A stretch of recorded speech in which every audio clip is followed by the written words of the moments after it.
ഇന്ന് വൈഗമോളുടെ പിറന്നാളായിരുന്നേ. അപ്പോൾ നമ്മൾ രാവിലെ ശാർക്കര ക്ഷേത്രത്തിൽ പോയി തൊഴുതിട്ടുണ്ടായിരുന്നേ. അവിടുന്ന് നേരെ പോയത് കൊട്ടാരക്കര ഗണപതി ക്ഷേത്രത്തിലേക്കാണ്.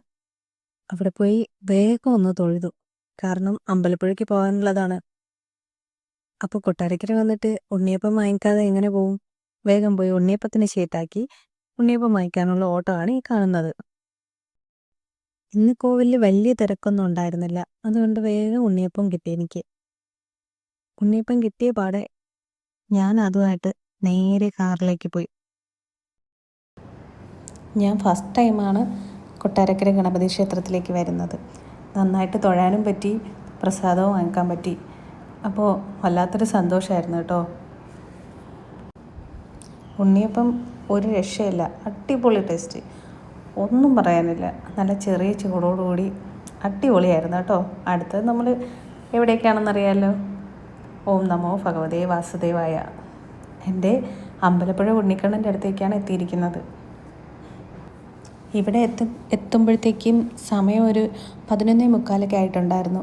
നട അടച്ചു പോകുമെന്നൊരു പേടിയുണ്ടായിരുന്നേ. പക്ഷേ നടയൊന്നും അടച്ചില്ല. എനിക്ക് തൃക്കൈ വെണ്ണയ്ക്കൊക്കെ എഴുതാൻ പറ്റിയിട്ടുണ്ടായിരുന്നു. ഇതാണ് അവിടുത്തെ ക്ഷേത്രക്കുളം. നല്ല ഭംഗിയുണ്ടല്ലേ കാണാൻ. അങ്ങനെ നമ്മളവിടെ കുറച്ച് നേരമൊക്കെ സ്പെൻഡ് ചെയ്തു. നല്ല രസമായിരുന്നു. കുറച്ച് നേരം ക്ഷേത്രക്കുളത്തിൽ കാലൊക്കെ മുക്കി വെച്ച് ആ ഒരു വൈബിൽ നിന്നു.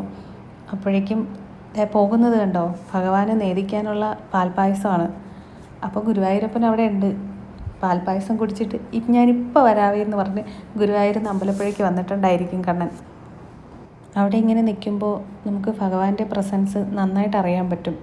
കാരണം നല്ല ചൂടാണ്, വെയിലാണെങ്കിലും എവിടെ നിന്നൊക്കെയോ നല്ലൊരു കാറ്റ് വന്ന് നമ്മളെ കണ്ണൻ വന്ന് അനുഗ്രഹിച്ചിട്ട് പോകുന്ന പോലെ തഴുകി തലോടി അങ്ങ് പോവും.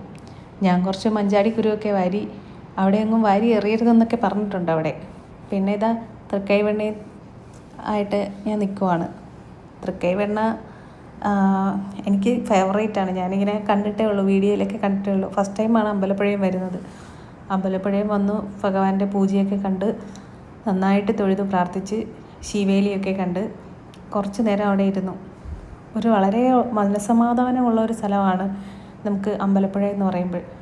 കുറേ നേരം അവിടെ ഇരിക്കാം. അവിടെ നല്ലൊരു വൈബാണ്. എല്ലാവരും ഒരിക്കലെങ്കിലും വരണം കേട്ടോ. ഈ കാറ്റൊക്കെ കൊണ്ട് ഞങ്ങൾ കുറച്ച് നേരം കൂടെ അവിടെ സ്പെൻഡ് ചെയ്തതിന് ശേഷം നേരെ കൃപാസനത്തിലേക്കാണ് പോയത്. ആലപ്പുഴയുള്ള കൃപാസനം. അവിടെ കൃപാസനത്തിൽ പോയി പ്രാർത്ഥിച്ചു. പക്ഷേ ഫോട്ടോയും വീഡിയോ ഒന്നും എടുക്കാൻ പറ്റിയില്ല. കൃപാസനത്തിൽ നിന്നും ഇറങ്ങിയിട്ട് ഞങ്ങൾ ഫുഡ് കഴിക്കാനായിട്ട് ആലപ്പുഴ തന്നെയുള്ള ആറ്റുമുഖം ഫാമിലി റെസ്റ്റോറൻറ്റിലേക്ക് പോയി. അവിടെ വെച്ച് ഫുഡൊക്കെ കഴിച്ചു. മോളുടെ ബർത്ത്ഡേ അല്ലേ, അതുകൊണ്ടൊരു കേക്കൊക്കെ കട്ട് ചെയ്തു. ചേട്ടൻ്റെ ഫ്രണ്ടും ഫാമിലി ഒക്കെ ഉണ്ടായിരുന്നു കേട്ടോ.